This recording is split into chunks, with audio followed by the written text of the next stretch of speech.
I think my input to you is better just to have everything already planned, and then we can figure out later how to, we can do it between us. I'm very flexible about it. You know how I see things. It's better to get it out of the door, and once it's there, we'll figure out how to do it. With this, I totally agree. I mean, I have no problem. I am in total agreement with you. We need to start a little bit looser, and that's fine with me. We're gonna do this, yeah? So today I'm going to talk to you a little bit about my job, and this is because it's a topic that always comes up in the comments. But I'm traveling to Milan, so you come with me. Let's go. Beautiful weather today, huh? Hello. Ok. Miki, guarda, io penso...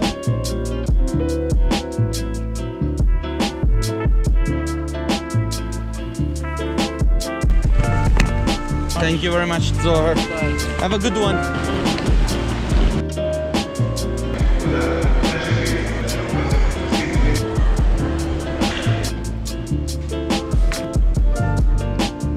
People basically want to know how I make money. Now, I'm not gonna tell you how much money I make because I don't think that it's classy. Also, frankly, maybe certain things are better left unsaid.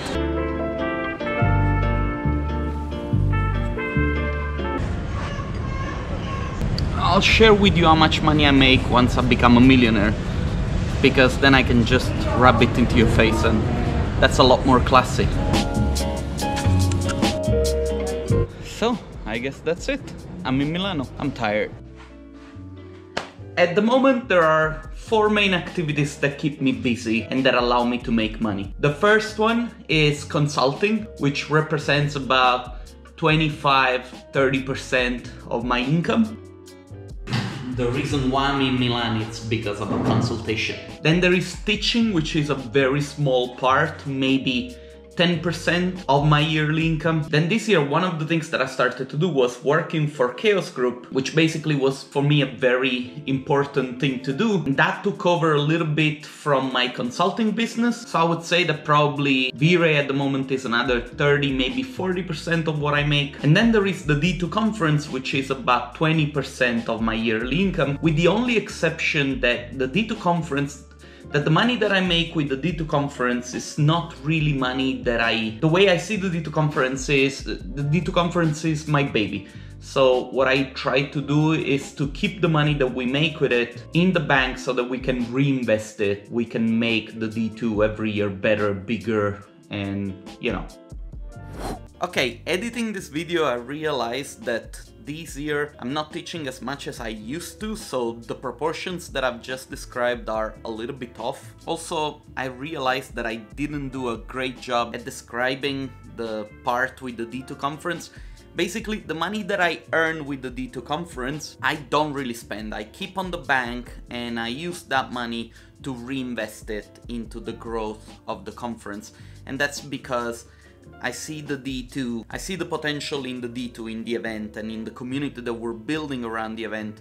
So I want to go all in this project that we have. Now, what is the advantage of doing all these jobs? Well, the main thing that I enjoy the most is traveling and get to see new places, experience new cultures, eating different foods, staying in beautiful hotels, get to know new people, get to meet a lot of new artists, build really strong human connections with the artists that I get to meet on the road. On the other end, if we talk about cons, all these things that I've just listed can also be negatives. Like, for instance, in my case, traveling, yes, it's beautiful, but at the rate at which I travel, which is basically 1 day out of 3 I'm out of the country in another place, it gets tiring and you need a little bit of time to, sleep and recharge your batteries, and keeping up this pace for a very long time can get you burned out. And last year I've experienced that on my own skin, and this year it's going to be even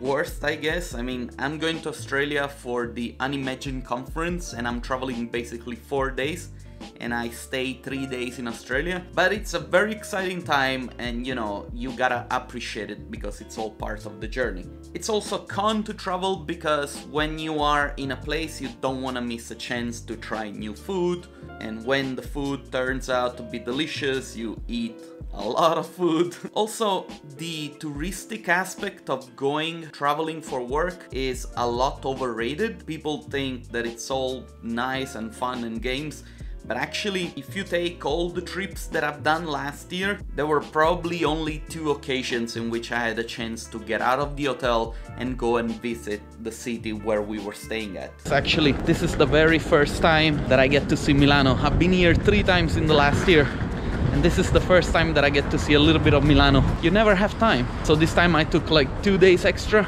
and I took my wife with me. It's always the first time, huh? And we got a chance to enjoy the city a little bit.